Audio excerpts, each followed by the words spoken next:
वाहिगुरु जी का खालसा वाहिगुरु जी की फतेह। Punjabi audio book YouTube channel सुन रहे सारे ਸਰੋਤਿਆਂ ਨੂੰ मेरे ਸੁਤੰਤਰ कौर ਵੱਲੋਂ प्यार भरी सत श्री अकाल। ਅੱਜ ਅਸੀਂ गदरी बाबे कौन सन किताब का अगला भाग पढ़न जा रहे हैं। पन्ना नंबर 71। पंथक मुख धारा। पंथ की मुख धारा ने इस कथित फतवे के खिलाफ बहुत ही गुस्से भरिया प्रतिक्रम प्रगटाया सी। सिख संगत ने जगह जगह भरवें इकट्ठ करके इस फतवे की सख्त शब्दों विच निंदा करते हुए गुरमते पास करन दी मुहिम विढ़ दिती सी अते सरकार दे मिलवरतनीए सिख आगूआं नूं भरे दीवाना अंदर फिट लानतां पाईआं, जिस सदका अरूड़ सिंह ते सुंदर सिंह मजीठिया नूं सिख पंथ कोलों दोवें हथ जोड़ के माफियां मंगणियां पईआं सन। बाबा गुरदित्त सिंह जी ने अपनी जुलमी कथा विच लिखिया है कि 26/11/1921 नूं मैं ननकाणे साहिब विखे आप ही पुलिस दे हवाले होण गया अते सवा लख दे लगभग आदमियां दा इकट्ठ मेरे नाल सी, जो बगैर किसे दे बुलाए कुदरती ही हमदर्दी लई आ गए सन अते जिन्हां दी मुराद मैनू अपने पास रखण दी अते पुलिस दे हवाले ना होण देण दी सी। इस तो पता लगदा है कि सिख पंथ ने फतवे नूं समूहिक तौर ते हिकारत नाल ठुकरा दिता सी अते सिख जगत अंदर बाबा गुरदित्त सिंह ते दूसरे गदरी देश भगतां दे पक्ष विच जबरदस्त लहर पैदा हो गई सी। 1920-21 दे अकाली अखबार विचों इस लहर दियां कुछ कु झलकियां हाजिर हन। अकाली लाहौर अखबार ने 16 जून 1920 दे अंक विच चीफ खालसा दीवान दे विरुद्ध एक कविता छापी, जिस दा अनुवाद सी चीफ खालसा ना कर तबाह सानू।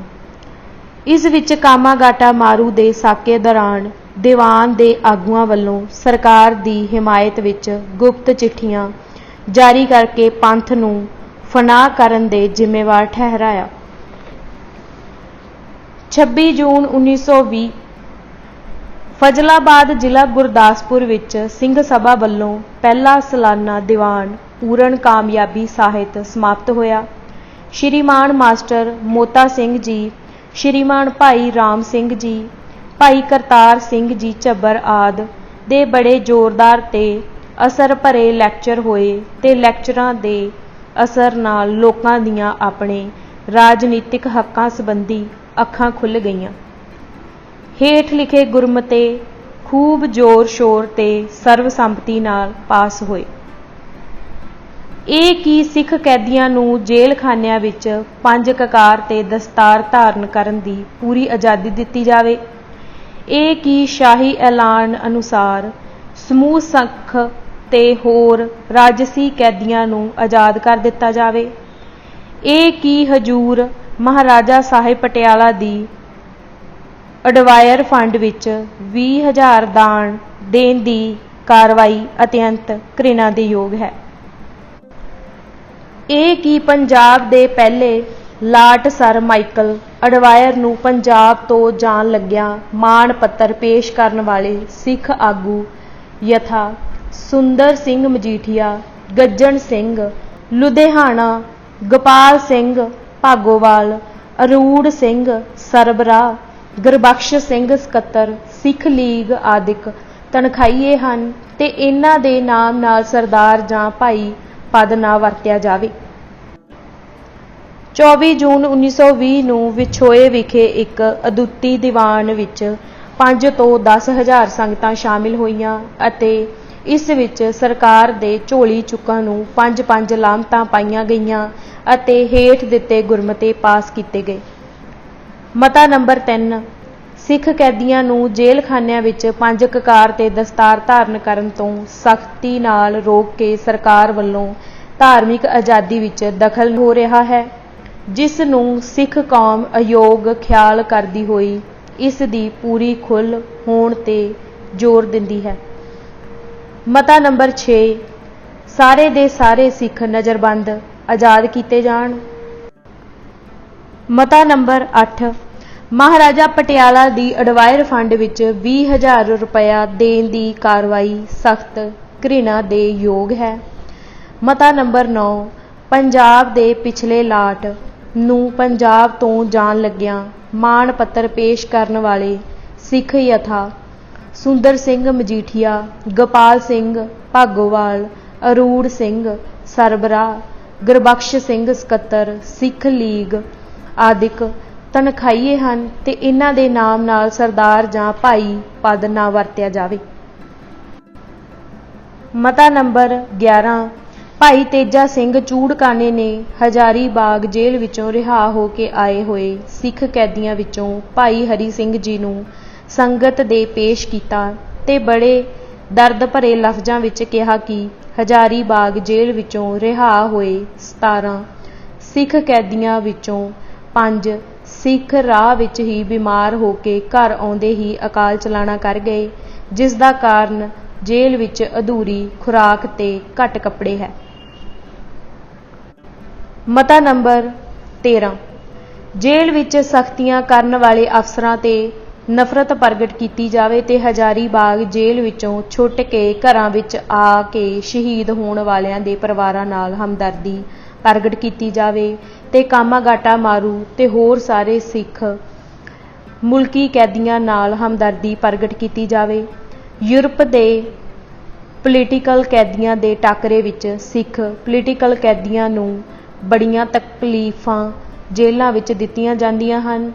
ਅੰਡੇਮਾਨ ਦੇ ਸਿੱਖ ਕੈਦੀ ਪੱਕੇ ਸਿੱਖ ਤੇ ਬਾਣੀ ਦੇ ਪ੍ਰੇਮੀ ਹਨ।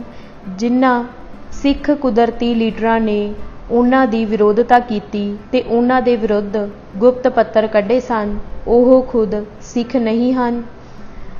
ਤਾਂ ਤੇ ਸਾਰੇ 5 ਵੇਰਾਂ ਆਖੋ ਕਿ ਅਰੂੜ ਸਿੰਘ ਸਰਬਰਾਹ ਸਿੱਖ ਨਹੀਂ ਹੈ ਤੇ ਉਸ ਨੂੰ ਲਾਨਤ ਹੈ। ਸੁੰਦਰ ਸਿੰਘ ਮਜੀਠੀਆ ਜਿਸ ਨੇ ਗੁਪਤ ਪੱਤਰ ਕਢਾਇਆ ਸੀ ਸਿੱਖ ਨਹੀਂ ਹੈ ਤੇ ਉਸ ਨੂੰ ਵੀ ਲਾਨਤ ਆਖੋ। ਸਾਡੇ ਲੀਡਰ ਤਾਂ ਇਹਨਾਂ ਨੇ ਕੀ ਹੋਣਾ ਸੀ, ਇਹ ਤਾਂ ਸਿੱਖ ਹੀ ਨਹੀਂ ਹਨ। ਸਾਰੀ ਸੰਗਤ ਨੇ ਜ਼ੋਰਦਾਰ ਨਾਅਰਿਆਂ ਨਾਲ 5 ਵੇਰਾਂ ਇਹਨਾਂ ਤੇ ਲਾਨਤ ਪਾਈ ਤੇ ਕਿਹਾ ਕਿ ਇਹ ਸਿੱਖ ਨਹੀਂ ਹਨ। 7 ਜੂਨ 1920 ਨੂੰ ਝਬਾਲ ਵਿਖੇ ਸ੍ਰੀ ਗੁਰੂ ਹਰਗੋਬਿੰਦ ਸਾਹਿਬ ਜੀ ਮਹਾਰਾਜ ਦੀ ਸਪੁੱਤਰੀ ਬੀਬੀ ਵੀਰੋ ਜੀ ਦੇ ਆਨੰਦ ਕਾਰਜ ਦੀ ਯਾਦਗਾਰ ਦੇ ਮੇਲੇ ਉੱਤੇ ਡਿਸਟ੍ਰਿਕਟ ਸਿੱਖ ਲੀਗ ਵੱਲੋਂ ਖਾਲਸਾ ਜੀ ਦਾ ਬੜਾ ਭਾਰੀ ਦੀਵਾਨ ਹੋਇਆ, ਜਿਸ ਵਿੱਚ ਇੱਕ ਵਾਰ ਫਿਰ ਜੇਲ੍ਹਾਂ ਵਿੱਚ ਸਿੱਖ ਕੈਦੀਆਂ ਨੂੰ ਦਿੱਤੇ ਜਾ ਰਹੇ ਕਸ਼ਟਾਂ ਦੀ ਨਿੰਦਿਆ ਕਰਦੇ ਹੋਏ ਉਹਨਾਂ ਦੀ ਰਿਹਾਈ ਲਈ ਮਤੇ ਪਾਏ ਗਏ। ਇਸ ਤੋਂ ਪਿੱਛੋਂ ਗੁੱਜਰ ਖਾਨ ਵਿਖੇ ਹੋਏ ਇਕੱਠ ਵਿੱਚ ਵੀ ਇਸੇ ਭਾਵ ਦੇ ਮਤੇ ਪਾਸ ਕੀਤੇ ਗਏ।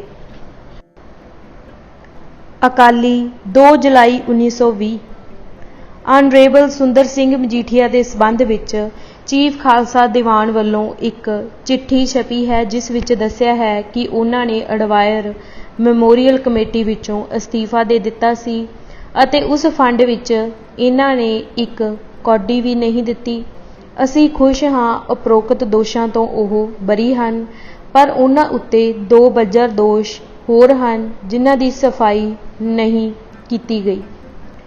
ਨੰਬਰ 1 ਜ਼ੁਲਮਾਂ ਦੇ ਸਿਰਤਾਜ ਅਡਵਾਇਰ ਨੂੰ ਐਡਰੈਸ ਦੇਣਾ। ਨੰਬਰ 2 ਕਾਮਾਗਾਟਾ ਮਾਰੂ ਜਹਾਜ਼ ਦੇ ਮੁਸਾਫਰਾਂ ਦਾ ਦਰਦ ਨਾ ਵੰਡਣਾ, ਸਗੋਂ ਗਸ਼ਤੀ ਚਿੱਠੀ ਦੁਆਰਾ ਸਭ ਨੂੰ ਚੁੱਪ ਕਰਾ ਦੇਣਾ।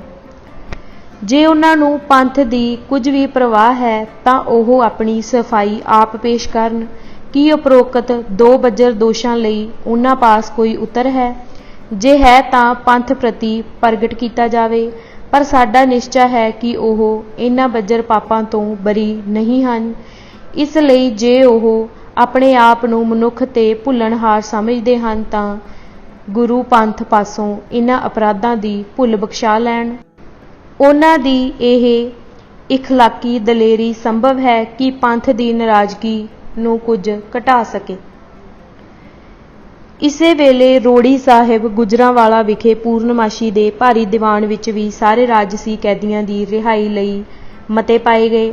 ਖਾਸ ਕਰਕੇ ਭਾਈ ਰਣਧੀਰ ਸਿੰਘ ਤੇ ਭਾਈ ਚਤਰ ਸਿੰਘ ਜੀ ਨੂੰ ਛੇਤੀ ਰਿਹਾ ਕਰਨ ਦੀ ਮੰਗ ਕੀਤੀ ਗਈ। ਅਕਾਲੀ ਦੇ 2 ਜੁਲਾਈ 1920 ਦੇ ਅੰਕ ਵਿੱਚ ਚੀਫ ਖਾਲਸਾ ਦੀਵਾਨ ਬਾਰੇ ਫਿਰ ਇੱਕ ਲੇਖ ਛਪਿਆ, ਜਿਸ ਵਿੱਚ ਜਿੱਥੇ ਪਹਿਲਾਂ ਸਮਿਆਂ ਅੰਦਰ ਇਸ ਦੀਆਂ ਪੰਥ ਪ੍ਰਤੀ ਘਾਲਨਾਵਾਂ ਦੀ ਸ਼ਲਾਘਾ ਕੀਤੀ ਗਈ, ਉੱਥੇ ਬਾਅਦ ਵਿੱਚ ਇਸ ਦੇ ਰਾਜਸੀ ਰੋਲ ਦੀ ਤਿੱਖੀ ਨੁਕਤਾਚੀਨੀ ਕੀਤੀ ਗਈ। ਇਸ ਗੱਲ ਤੇ ਭਾਰੀ ਰੋਸ ਜਤਾਇਆ ਗਿਆ ਕਿ ਇਸ ਦੇ ਪਤਵੰਤੇ ਬਹਾਦਰਾਂ ਨੇ ਲਾਹੌਰ ਆ ਕੇ ਅਡਵਾਇਰ ਜਿਹੇ ਜ਼ਾਲਮ ਹਾਕਮਾਂ ਨੂੰ ਵੀ ਵਿਦਾਇਗੀ ਪੱਤਰ ਦਿੱਤਾ। ਇਸ ਤੋਂ ਇਲਾਵਾ ਲੇਖ ਵਿੱਚ ਇਹ ਕਿਹਾ ਗਿਆ ਕਿ ਕੌਮ ਦੀਵਾਨ ਉੱਤੇ ਇੱਕ ਹੋਰ ਦੋਸ਼ ਲਾਉਂਦੀ ਹੈ, ਉਹ ਇਹ ਹੈ ਕਿ ਸਾਡੇ ਪ੍ਰਦੇਸ਼ਾਂ ਵਿੱਚ ਗਏ ਹੋਏ ਵੀਰਾਂ ਦੇ ਦਿਲਾਂ ਵਿੱਚ ਕੌਮੀ ਜੋਸ਼, ਪੰਥਕ ਪਿਆਰ ਤੇ ਦੇਸ਼ ਸੇਵਾ ਦਾ ਚਾਉ ਅਤੇ ਉਤਸ਼ਾਹ ਠਾਠਾ ਮਾਰ ਰਿਹਾ ਸੀ। ਬਹੁਤ ਸਾਰਿਆਂ ਦਾ ਹਿਰਦਾ ਇਤਨਾ ਪਵਿੱਤਰ ਤੇ ਉੱਚਾ ਸੀ ਕਿ ਉਹ ਕੌਮ ਅਤੇ ਦੇਸ਼ ਲਈ ਕੁਰਬਾਨ ਹੋ ਜਾਣ ਵਿੱਚ ਸੱਚੀ ਖੁਸ਼ੀ ਤੇ ਪੂਰਨ ਆਨੰਦ ਸਮਝਦੇ ਸੀ। ਉਹ ਵਿਚਾਰੇ ਜਦੋਂ ਕਈ ਸਾਲਾਂ ਤੋਂ ਕੈਨੇਡਾ ਅਤੇ ਅੰਗਰੇਜ਼ੀ ਇਨਸਾਫ ਤੋਂ ਸਤੇ ਹੋਏ ਜਦੋਂ ਮੁੜ ਆਪਣੇ ਪਿਆਰੇ ਵਤਨ ਨੂੰ ਆਏ, ਜਦੋਂ ਉਹਨਾਂ ਸੋਹਣੀਆਂ ਸੂਰਤਾਂ, ਪਵਿੱਤਰ ਆਤਮਾਵਾਂ ਤੇ ਖਾਲਸਾ ਕੌਮ ਦੇ ਫੁੱਲਾਂ ਦਾ ਬੰਦੂਕਾਂ ਨਾਲ ਸਵਾਗਤ ਕੀਤਾ ਗਿਆ, ਤਾਂ ਪੰਥ ਦੇ ਪਤਵੰਤਿਆਂ ਨੇ ਪੰਥ ਦੀ ਪੱਤ ਕਿਵੇਂ ਰੱਖੀ ਅਤੇ ਕੀ ਨੀਚਤਾਈਆਂ ਕੀਤੀਆਂ, ਕਿਸੇ ਕੋਲੋਂ ਗੁੱਝੀਆਂ ਨਹੀਂ। ਉਫ, ਪੱਥਰ ਦਿਲ ਚੀਫ ਖਾਲਸਾ ਦੀਵਾਨ ਨੇ ਆਪਣੇ ਜਿਗਰ ਦੇ ਟੋਟੇ ਨੂੰ, ਆਪਣੇ ਲਹੂ ਨੂੰ ਆਖ ਦਿੱਤਾ ਸੀ। ਇਹ ਤਾਂ ਸਿੱਖ ਹੀ ਨਹੀਂ, ਇਸ ਦਾ ਨਤੀਜਾ ਇਹ ਹੋਇਆ ਕਿ ਕਈ ਤਾਂ ਫਾਂਸੀ ਲਟਕਾਏ ਗਏ, ਕਈ ਜੇਲ੍ਹਾਂ ਵਿੱਚ ਤੜਫਦੇ ਰਹੇ ਅਤੇ ਕਈ ਪਿੰਡਾਂ ਵਿੱਚ ਨਜ਼ਰਬੰਦ ਪਾਏ ਗਏ। ਅਕਾਲੀ 5 ਜੁਲਾਈ 1920। ਕਿਸੇ ਸੱਚੇ ਸੁੱਚੇ ਸਿੱਖ ਨੇ ਗੁਰੂ ਪੰਥ ਦੀ ਸੇਵਾ ਵਿੱਚ ਬੇਨਤੀਆਂ ਕਰਦੇ ਹੋਏ ਲਿਖਿਆ, ਸੱਜਣੋ, ਅਸੀਂ ਸਾਰੇ ਦੇਖ ਰਹੇ ਹਾਂ ਕਿ ਦਰਦੀ ਪੰਥ ਦੇ ਆਗੂ ਨਾ ਹੋਣ ਕਰਕੇ ਪੰਥ ਨੂੰ ਕਿੰਨਾ ਕਸ਼ਟਾਂ ਦਾ ਸਾਹਮਣਾ ਕਰਨਾ ਪੈ ਰਿਹਾ ਹੈ। ਸਾਡੀਆਂ ਆਪਣੀਆਂ ਕਈ ਭੁੱਲਾਂ ਹਨ ਅਤੇ ਉਹਨਾਂ ਦੀ ਸਜ਼ਾ ਅਸਾਂ ਨੂੰ ਚੁੱਪ ਕਰਕੇ ਬੜੀ ਗੰਭੀਰਤਾ ਨਾਲ ਭੁਗਤਣੀ ਚਾਹੀਦੀ ਹੈ। ਅਸੀਂ ਖੁਸ਼ਾਮਦੀ ਸੀ, ਮਾਇਆ ਵਿੱਚ ਰਚਿਤ ਸੀ, ਹਰ ਵੇਲੇ ਝੂਠ ਅਤੇ ਕਪਟ ਵਿੱਚ ਅਸਾਡਾ ਗੁਜ਼ਾਰਾ ਸੀ। ਅਸਾਡਾ ਆਧਾਰ ਗਿਰਨੇ ਕਰਕੇ ਅਸਾਡੇ ਵਿੱਚੋਂ ਪਿਛਲੇ ਸਿੰਘਾਂ ਵਰਗੀ ਗੰਭੀਰਤਾ ਉੱਡ ਗਈ ਅਤੇ ਸਰਕਾਰੀ ਖੁਸ਼ਾਮਦੀ, ਚੁਗਲ ਅਤੇ ਜੀ ਹਜ਼ੂਰੀਏ ਕੁਦਰਤੀ ਲੀਡਰ ਥਾਪੇ ਗਏ ਅਤੇ ਪੁਰਾਣੀ ਜਥੇਬੰਦੀ, ਸਿੰਘ ਸਭਾਵਾਂ ਆਦਿਕ ਨੇ ਉਹਨਾਂ ਦੇ ਕੰਮ ਵੱਲ ਕੁਝ ਧਿਆਨ ਨਾ ਦਿੱਤਾ ਅਤੇ ਨਾ ਹੀ ਹੋਰ ਅਸਾਡੇ ਸੱਜਣ ਨੇ ਉਹਨਾਂ ਦੀ ਕਾਰਵਾਈ ਦੇ ਵਿਰੁੱਧ ਆਵਾਜ਼ ਉਠਾਈ। ਇਸ ਅਣਗਹਿਲੀ ਦਾ ਨਤੀਜਾ ਇਹ ਹੋਇਆ ਕਿ ਅਸਾਡੇ ਕੁਦਰਤੀ ਲੀਡਰਾਂ ਦੀ ਸ਼ਹਿ ਨਾਲ ਅਸਾਡੇ ਭਰਾ, ਜਿਨ੍ਹਾਂ ਨੇ ਕੌਮ ਤੇ ਦੇਸ਼ ਦੀ ਸੇਵਾ ਦਾ ਬੀੜਾ ਚੁੱਕਿਆ ਸੀ, ਕੁਝ ਫਾਂਸੀ ਉੱਤੇ ਚੜ੍ਹਾਏ ਗਏ, ਕੁਝ ਬੰਦੂਕਾਂ ਦਾ ਨਿਸ਼ਾਨਾ ਹੋਏ ਅਤੇ ਕਈਆਂ ਨੂੰ ਕਾਲੇ ਪਾਣੀ ਭੇਜਿਆ ਗਿਆ। ਅੱਜ ਜੇ ਪੂਰਾ ਹਿਸਾਬ ਕੀਤਾ ਜਾਵੇ ਤਾਂ ਅਸੀਂ ਦੱਸ ਸਕਦੇ ਹਾਂ ਕਿ ਪਿਛਲੇ 7-8 ਸਾਲਾਂ ਵਿੱਚ ਜਿੰਨੀਆਂ ਕੁਰਬਾਨੀਆਂ ਅਸੀਂ ਦਿੱਤੀਆਂ ਹਨ, ਨਾ ਹੀ ਇੰਨੀਆਂ ਅਸਾਡੇ ਭਰਾਵਾਂ ਮੁਸਲਮਾਨਾਂ ਵਿੱਚ ਹਨ ਤੇ ਨਾ ਹੀ ਅਸਾਡੇ ਮਾਣਯੋਗ ਹਿੰਦੂਆਂ ਵਿੱਚ। ਅਕਾਲੀ 9 ਜੁਲਾਈ 1920।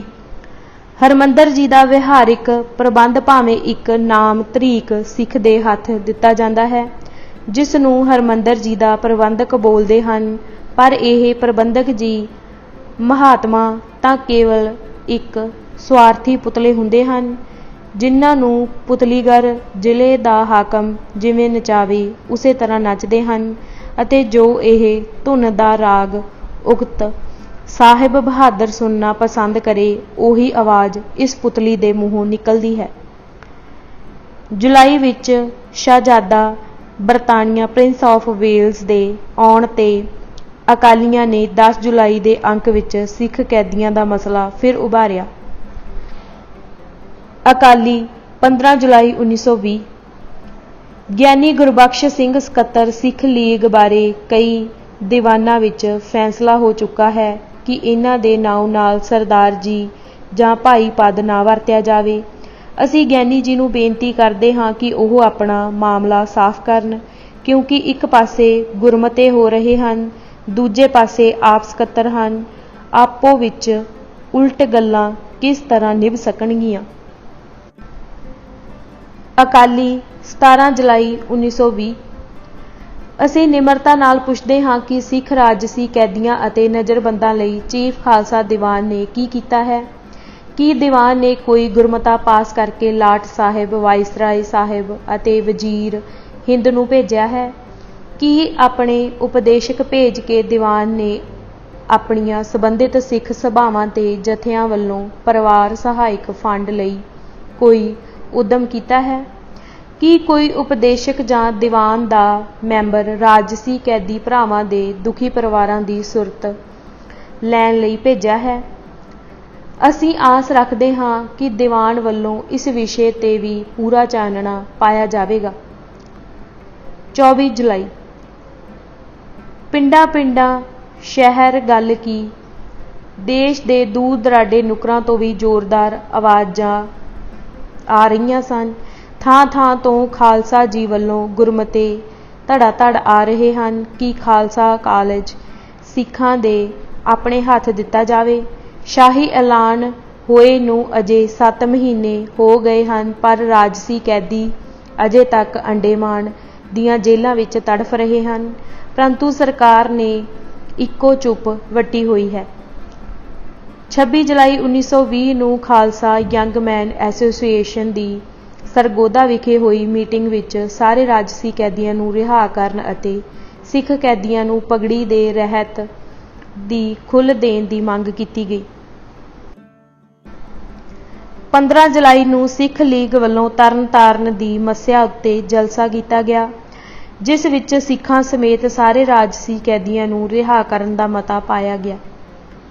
18 ਜੁਲਾਈ ਨੂੰ ਲਾਲਾ ਮੂਸਾ ਦੇ ਖਾਸ ਜੋੜ ਮੇਲੇ ਵਿੱਚ ਸਿੱਖ ਰਾਜਸੀ ਕੈਦੀਆਂ ਦੀ ਰਿਹਾਈ ਅਤੇ ਜੇਲ੍ਹਾਂ ਅੰਦਰ ਧਾਰਮਿਕ ਚਿੰਨ੍ਹਾਂ ਦੀ ਖੁੱਲ੍ਹ ਦੇਣ ਬਾਰੇ ਮਤਾ ਪਾਇਆ ਗਿਆ।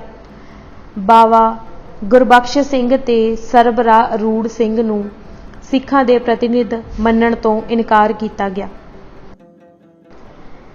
14 ਅਗਸਤ ਦੇ ਅਖਬਾਰ ਵਿੱਚ ਸਰਦਾਰ ਸਰਦੂਲ ਸਿੰਘ ਕਵੀਸ਼ਰ ਨੇ ਲਿਖਿਆ, ਅਡਵਾਇਰ ਨੇ ਆਪਣੇ ਹਮੈਤੀ ਚੀਫ ਖਾਲਸਾ ਦੀਵਾਨ ਦੇ ਬੇਸ਼ਰਮ ਆਗੂਆਂ ਤੋਂ ਬਹੁਤ ਸਾਰੇ ਗੁਰਮੁਖ ਅਤੇ ਵਤਨ ਸੇਵਕ ਸਿੱਖਾਂ ਨੂੰ ਅਸਿੱਖੀ ਦਾ ਫਤਵਾ ਦਿਵਾਇਆ। ਕੁਝ ਲਾਲਚੀ ਹਿੰਦੂਆਂ ਅਤੇ ਮੁਸਲਮਾਨਾਂ ਨੇ ਇਸ ਲਾਟ ਸਾਹਿਬ ਨੂੰ ਤੁਰਨ ਲੱਗਿਆਂ ਵਿਦਾਇਗੀ ਪੱਤਰ ਦਿੱਤਾ, ਪਰ ਉਹਨਾਂ ਦਾ ਵਿਦਾਇਗੀ ਪੱਤਰ ਦੇਣਾ ਐਡਾ ਮਾੜਾ ਨਹੀਂ ਸੀ, ਕਿਉਂਕਿ ਇਹ ਲਾਟ ਸਾਹਿਬ ਨੇ ਹਿੰਦੂਆਂ ਅਤੇ ਮੁਸਲਮਾਨਾਂ ਨਾਲ ਉਹ ਖਾਸ ਜ਼ੁਲਮ ਨਹੀਂ ਕੀਤਾ ਸੀ ਜਿਹੜਾ ਕਿ ਸਿੱਖਾਂ ਨਾਲ। ਇਹ ਸ਼ਰਮ ਦੀ ਗੱਲ ਹੈ ਕਿ ਐਸੇ ਲਾਟ ਸਾਹਿਬ ਦੇ ਹਮੈਤੀ ਕੋਈ ਸਿੱਖਾਂ ਵਿੱਚੋਂ ਵੀ ਨਿਕਲਣ।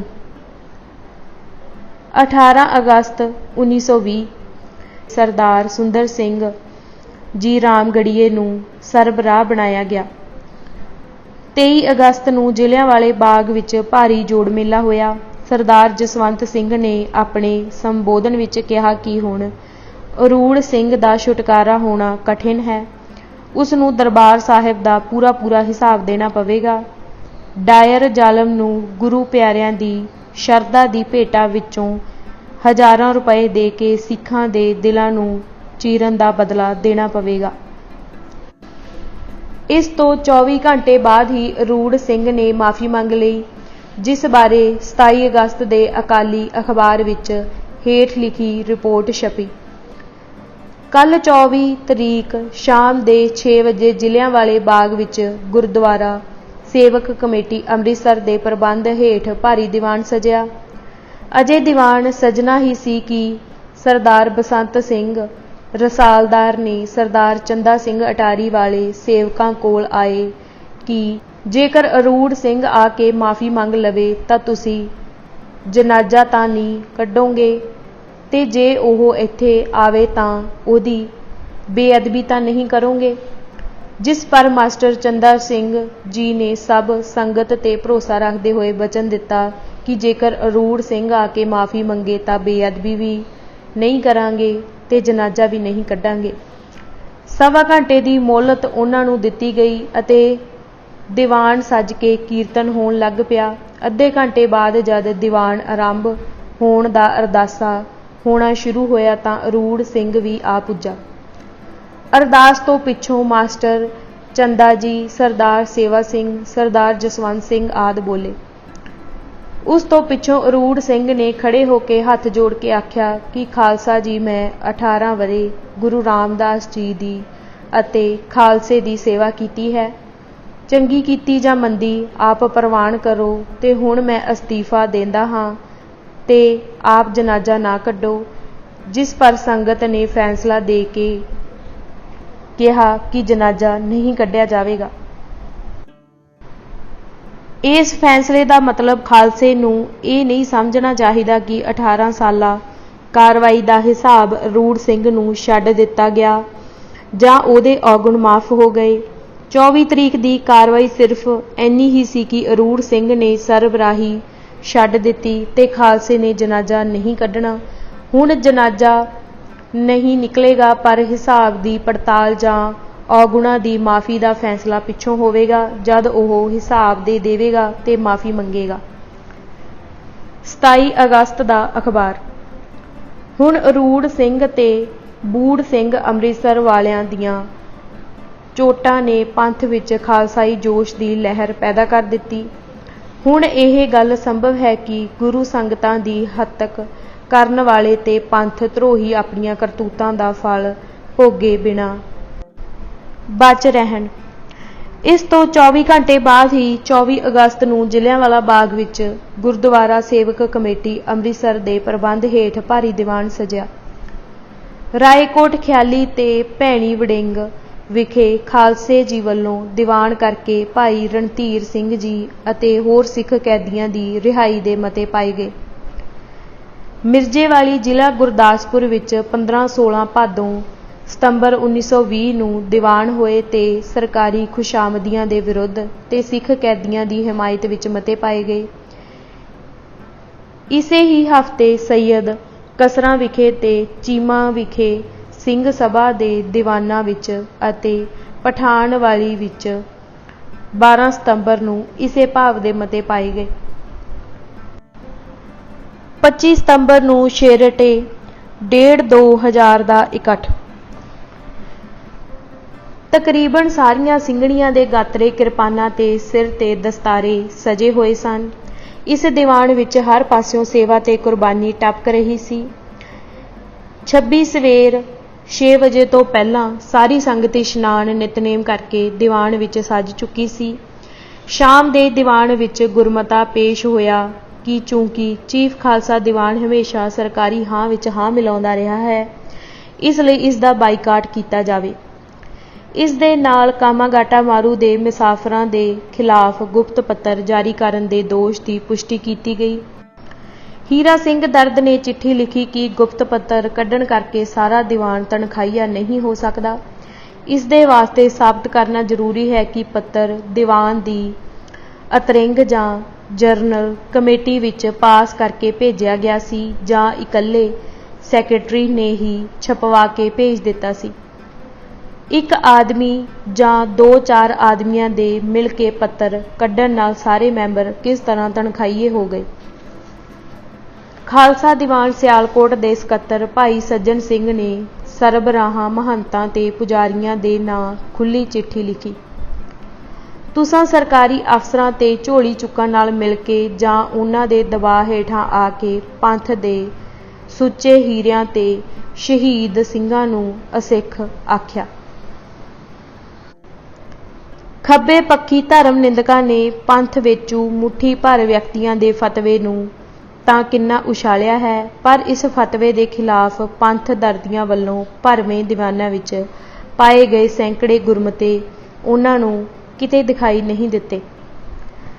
ਬਾਬਾ ਹਰਨਾਮ ਸਿੰਘ ਕਾਲਾ ਸੰਘੀਆ ਨੂੰ ਅਪ੍ਰੈਲ 1929 ਵਿੱਚ ਮਦਰਾਸ ਦੀ ਵੈਲੂਰ ਜੇਲ੍ਹ ਤੋਂ ਬਦਲ ਕੇ ਲਾਹੌਰ ਸੈਂਟਰਲ ਜੇਲ੍ਹ ਵਿੱਚ ਲਿਆਂਦਾ ਗਿਆ।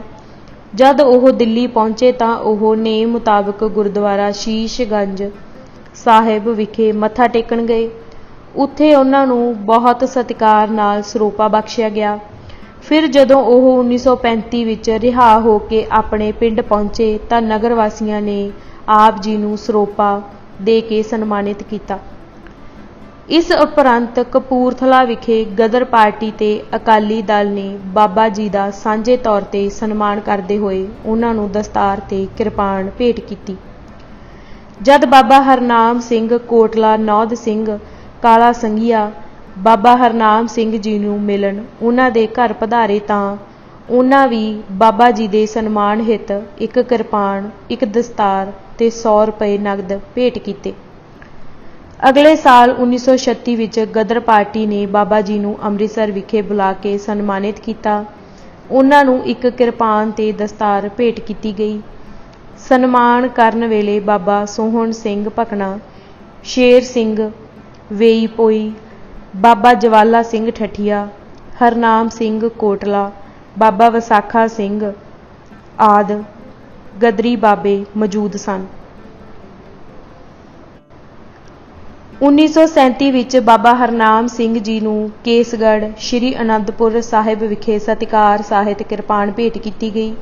ਇਸ ਤੋਂ ਬਾਅਦ ਸ਼੍ਰੀ ਅਨੰਦਪੁਰ ਸਾਹਿਬ ਵਿਖੇ ਇੱਕ ਵਾਰ ਫਿਰ ਮਾਲਵਾ ਦੀਵਾਨ ਦੀ ਤਰਫੋਂ ਬਾਬਾ ਜੀ ਨੂੰ ਸਰੋਪਾ ਦਿੱਤਾ ਗਿਆ। ਬਾਬਾ ਹਰਨਾਮ ਸਿੰਘ ਕਾਲਾ ਸੰਘੀਆ ਸਮੇਤ 8 ਗਦਰੀ ਬਾਬੇ, ਬਾਬਾ ਭਕਨਾ, ਸ਼ੇਰ ਸਿੰਘ ਵੇਈਪੋਈ, ਬਾਬਾ ਜਵਾਲਾ ਸਿੰਘ, ਪਾਖਰ ਸਿੰਘ ਢੁੱਡੀਕੇ ਤੇ ਬਾਬਾ ਵਿਸਾਖਾ ਸਿੰਘ ਆਦਿ ਸਟੇਜ ਉੱਤੇ ਸੁਸ਼ੋਭਿਤ ਸਨ। 20 ਅਕਤੂਬਰ 1920 ਨੂੰ ਲਾਹੌਰ ਬ੍ਰੈਡਲੇ ਹਾਲ ਵਿੱਚ ਹੋਏ ਸਿੱਖ ਲੀਗ ਦੇ ਸਮਾਗਮ ਦੀ ਰਿਪੋਰਟ। ਕੌਮੀ ਅਣਖ ਨੂੰ ਜਗਾਉਣ ਵਾਲਾ ਤੇ ਕੁਰਬਾਨੀ ਦੀ ਜੋਤ ਜਗਾਉਣ ਵਾਲਾ ਸਭ ਤੋਂ ਅਦੁੱਤੀ ਨਜ਼ਾਰਾ ਕਾਮਾਗਾਟਾ ਮਾਰੂ ਅਤੇ ਹੋਰ ਅਮਰੀਕਾ ਕੈਨੇਡਾ ਵਾਸੀ ਗੁਰੂ ਦੁਲਾਰਿਆਂ ਦਾ ਸੀ, ਜਿਨ੍ਹਾਂ ਵਿੱਚ ਭਾਈ ਪਿਆਰਾ ਸਿੰਘ ਜੀ ਲੰਗੇਰੀ, ਭਾਈ ਬਖਤਾਵਰ ਸਿੰਘ ਜੀ ਆਦਿਕ 50 ਦੇ ਕਰੀਬ ਇਕੱਠੇ ਸਟੇਜ ਦੇ ਸੱਜੇ ਪਾਸੇ ਸੱਜ ਰਹੇ ਸਨ। 7 ਕੁਰਸੀਆਂ ਖਾਲੀ ਪਈਆਂ ਸਨ ਅਤੇ ਜਦ ਵੀ ਉਹਨਾਂ ਵੱਲ ਨਿਗਾਹ ਪੈਂਦੀ ਸੀ ਦਿਲ ਤੜਫ ਉੱਠਦਾ ਸੀ। ਇੱਕ ਵੇਰਾਂ ਭਰਿਆ ਹੋਇਆ ਪੰਡਾਲ ਸੁੰਨਾ ਮਾਲੂਮ ਹੋਣ ਲੱਗ ਪੈਂਦਾ ਸੀ। ਇਹ ਕੁਰਸੀਆਂ ਭਾਈ ਰਣਧੀਰ ਸਿੰਘ ਜੀ, ਭਾਈ ਚਤਰ ਸਿੰਘ ਜੀ, ਭਾਈ ਅਮਰ ਸਿੰਘ ਜੀ, ਭਾਈ ਨਿਧਾਨ ਸਿੰਘ ਜੀ, ਭਾਈ ਮਦਨ ਸਿੰਘ ਜੀ, ਭਾਈ ਜਵਾਲਾ ਸਿੰਘ ਜੀ, ਭਾਈ ਉਦਮ ਸਿੰਘ ਕਸੇਲ ਨੂੰ ਆਪਣੇ ਤੇ ਬੈਠਣ ਲਈ ਸੱਦ ਰਹੀਆਂ ਸਨ, ਜੋ ਇਸ ਵੇਲੇ ਜੇਲ੍ਹਾਂ ਵਿੱਚ ਬੈਠੇ ਭਾਵ ਸਾਡੇ ਵਿੱਚ ਆ ਕੇ ਕੰਮ ਨਹੀਂ ਕਰ ਰਹੇ, ਪਰ ਆਪਣਾ ਲਹੂ ਕੌਮੀ ਬੂਟੇ ਲਈ ਸੁਕਾ ਰਹੇ ਹਨ।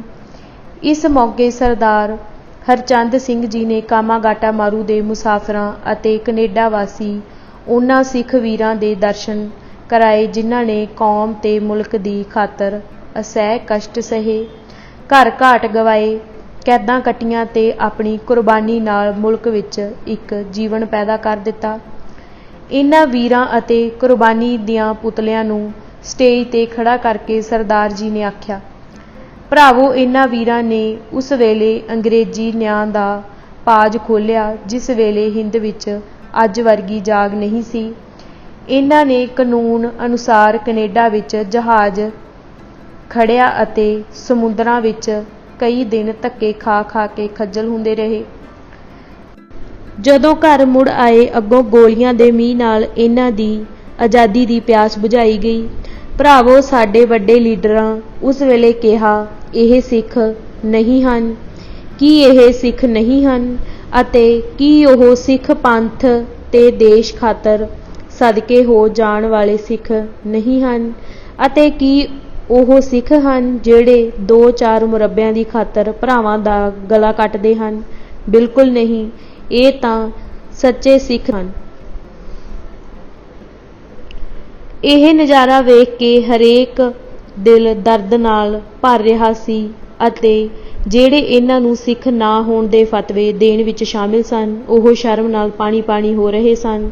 ਖਾਸ ਕਰਕੇ ਗਿਆਨੀ ਗੁਰਬਖਸ਼ ਸਿੰਘ ਦੀ ਹਾਲਤ ਡਾਢੀ ਤਰਸਯੋਗ ਸੀ। ਇਸ ਪੰਥਕ ਇਕੱਠ ਵਿੱਚ ਬਾਬਾ ਵਿਸਾਖਾ ਸਿੰਘ ਤੋਂ ਇਲਾਵਾ ਬਾਬਾ ਭਾਗ ਸਿੰਘ ਕੈਨੇਡੀਅਨ, ਭਾਈ ਪਿਆਰਾ ਸਿੰਘ ਲੰਗੇਰੀ, ਮਾਸਟਰ ਮੋਤਾ ਸਿੰਘ ਤੇ ਕਰਤਾਰ ਸਿੰਘ ਝੱਬਰ ਸ਼ਾਮਿਲ ਸਨ।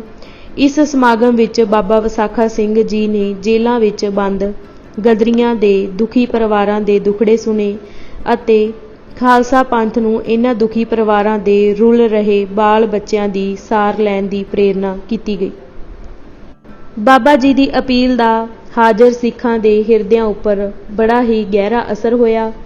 ਇਹਨਾਂ ਦੇ ਸੁਝਾਅ ਉੱਪਰ ਸਿੱਖ ਦੇਸ਼ ਭਗਤ ਪਰਿਵਾਰ ਸਹਾਇਕ ਕਮੇਟੀ ਦਾ ਗਠਨ ਕੀਤਾ ਗਿਆ, ਜਿਸ ਦੇ ਪ੍ਰਧਾਨ ਸਰਦਾਰ ਹਰਚੰਦ ਸਿੰਘ ਰਹੀਸ ਲਾਇਲਪੁਰੀ ਨੂੰ ਬਣਾਇਆ ਗਿਆ ਸੀ। ਕਮੇਟੀ ਵਿੱਚ ਕੁੱਲ 9 ਮੈਂਬਰ ਲਏ ਗਏ। ਇਹਨਾਂ ਵਿੱਚ ਮਾਸਟਰ ਸੁੰਦਰ ਸਿੰਘ ਜੀ ਲਾਇਲਪੁਰੀ, ਜਸਵੰਤ ਸਿੰਘ ਝਬਾਲ, ਕਰਤਾਰ ਸਿੰਘ ਝੱਬਰ, ਤੇਜਾ ਸਿੰਘ ਸਮੁੰਦਰੀ ਆਦਿ ਉੱਘੀਆਂ ਸਿੱਖ ਹਸਤੀਆਂ ਸ਼ਾਮਿਲ ਕੀਤੀਆਂ ਗਈਆਂ। ਸਰਦਾਰ ਅਮਰ ਸਿੰਘ ਜੀ ਝਬਾਲ ਭਾਵੇਂ ਬਿਮਾਰ ਸਨ, ਪਰ ਫਿਰ ਵੀ ਉੱਠੇ ਤੇ ਬੋਲੇ, ਖਾਲਸਾ ਜੀ, ਤੁਸੀਂ ਭੁੱਖੇ ਰਹਿ ਕੇ ਦੂਜਿਆਂ ਨੂੰ ਖਵਾਉਂਦੇ ਹੁੰਦੇ ਸੋ, ਹੁਣ ਆਪਣੇ ਭਰਾਵਾਂ ਦੇ ਕੌਮੀ ਸ਼ਹੀਦਾਂ ਦੇ, ਗੁਰੂ ਦੇ ਲਾਲਾਂ ਦੇ ਬੱਚੇ ਯਤੀਮ ਹੋਏ ਰੁਲ ਰਹੇ ਹਨ।